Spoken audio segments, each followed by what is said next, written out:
प्रकाश गजभिये क्या करेगा तो सबकी डिपॉजिट जब्त करेगा।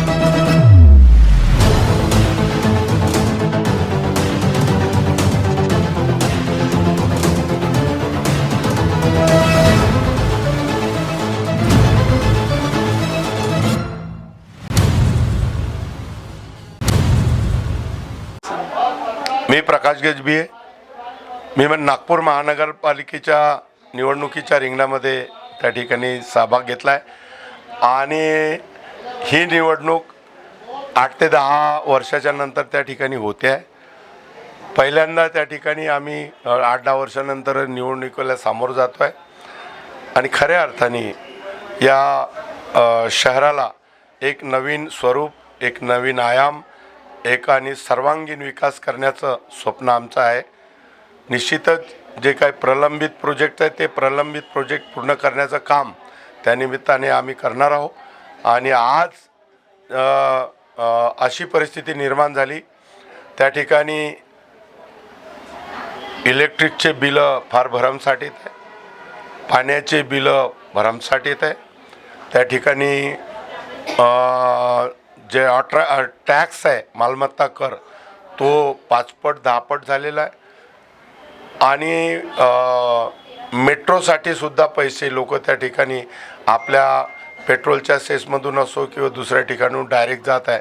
ही पूर्ण आणि महागाई हे रौद्र रूप धारण करत आहेत। गोरगरिबांना त्या ठिकाणी फार जीवन जगणं कठीण झालेलं आहे आणि फक्त जे मेन रस्ते त्या ठिकाणी तयार केलेले आहे, परंतु स्लममध्ये असे कुठे रस्ते नाही, गडर लाईन नवीन टाकण्यात आलेल्या नाही, पाण्याच्या लाईन नवीन टाकण्यात आलेल्या नाही आणि त्यामुळे लोकांना आता समजायला लागलं कुठेतरी बदलाव व्हायला पाहिजे आणि म्हणून आम्ही राष्ट्रवादी काँग्रेस पक्ष शरदचंद्र पवार गटाच्या वतीने तुतारी वाजवणारा माणूस हे आमचं चुनाव चिन्ह आहे आणि निश्चितच उद्या येणाऱ्या काळात तर प्रकाश गजभिये क्या करेगा तो सबकी डिपॉजिट जब्त करेगा ही परिस्थिती त्या ठिकाणी झालेली आहे निर्माण आणि आपण निवडून आल्याशिवाय राहणार नाही।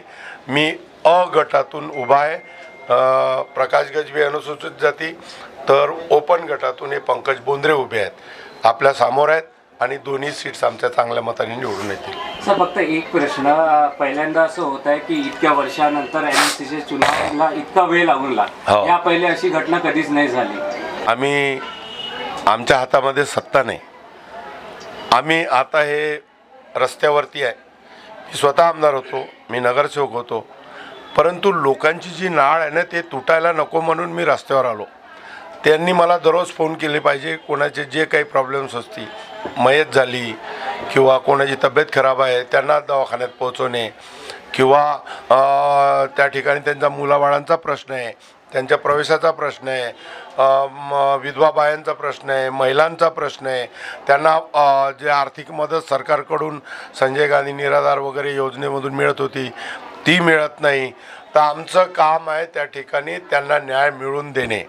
सरकारचं काम आहे की आपण दिलेले आश्वासनं पाळून त्या गरीब लोकांना मदत करणे, असं नाही होत आणि आम्ही सरकारमध्ये नसल्यामुळे आपण एक चौथा स्तंभ आहे लोकशाहीचा, आपण सरकारला विचारा की तुम्ही असं का करताय गरिबांसोबत। नाही, नक्कीच ही जी घटना आहे याच्यानंतर आम्ही आशा करतो की असाच उमेदवार जिंकून येईल जो परत आपल्या शहराला हवेवर नाही सोडणार आणि नक्कीच ज्यांनी जे मतदान करेल त्यांना कुठेतरी न्याय द्यायचा प्रयत्न हा उमेदवार करेल, ही अपेक्षा तुमच्याकडनंही आहे, सगळ्यांकडनंही आहे। तुम्हाला सगळ्यांना तुमच्या या चॅनलला आम्ही शुभेच्छा देतो, सबस्क्राईब करतो, लोकांनी बी सबस्क्राईब करावं अशी विनंती करतो। धन्यवाद।